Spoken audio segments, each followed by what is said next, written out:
सोमवार को बाजार खुलते ही बॉम्बे स्टॉक एक्सचेंज का सेंसेक्स 375 अंकों की गिरावट के साथ खुला।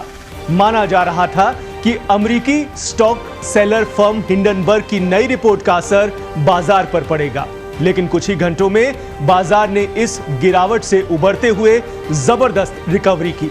सुबह 11:15 बजे तक सेंसेक्स 266 अंकों के उछाल के साथ ग्रीन जोन पर कारोबार कर रहा था। इसके साथ ही निफ्टी भी शुरुआती गिरावट के बाद तेजी से हरे निशान पर आ गया। सेंसेक्स और निफ्टी की रिकवरी के बीच अडानी ग्रुप की कंपनियों के शेयरों में भी शुरुआती गिरावट के बाद स्थिरता देखने को मिली।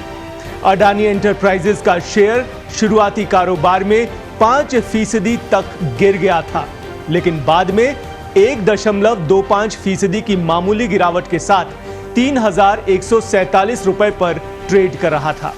बाकी के अडानी ग्रुप की कंपनियों के शेयरों में भी इसी तरह की हलचल देखने को मिली।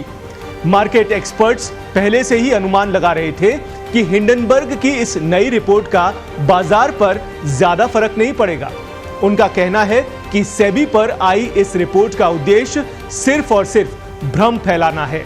एक्सपर्ट्स का मानना है कि हिंडनबर्ग ने अडानी ग्रुप पर बिना सबूत के पुराने आरोपों को दोहरा दिया है, जिन्हें सुप्रीम कोर्ट ने पहले ही खारिज कर दिया था। This particular research company had given a report earlier also in which the market corrected a lot. A lot of money was lost from the market. And we saw that it took time to recover from that particular setback, particularly the Adani group of shares. Now, at this time, there is a counter reply by the SEBI chief because of the conflicting interest of this particular research company also, because they are involved in the short selling.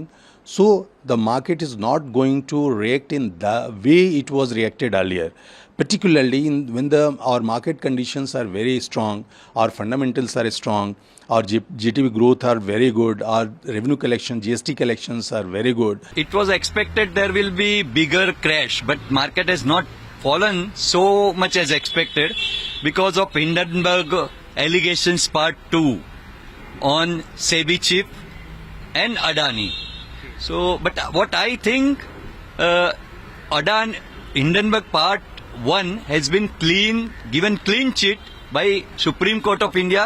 Adani has been given clean sheet and everything was clear.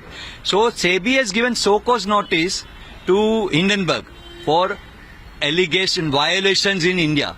But instead of replying to this so-cause notice, Hindenburg is diversifying tactics and they have done second part of allegations. But people and investors at large understands that this is a conspiracy. There is no point inside the SEBI's Hindenburg's allegations. SEBI chief Madhabi Puri Buch ने भी Hindenburg के रिपोर्टों को दुर्भाग्यपूर्ण करार दिया है और कहा है कि ये सिर्फ सेबी के खिलाफ की गई कार्रवाई का जवाब है और इसके पीछे कोई ठोस आधार नहीं है। वहीं अडानी ग्रुप ने भी एक बयान जारी करके हिंडनबर्ग की रिपोर्ट को तथ्यहीन और दुर्भाग्यपूर्ण बताया है। ग्रुप का कहना है कि इन सभी आरोपों की पहले भी गहन जांच हो चुकी है और ये पूरी तरह से बेबुनियाद साबित हुए हैं।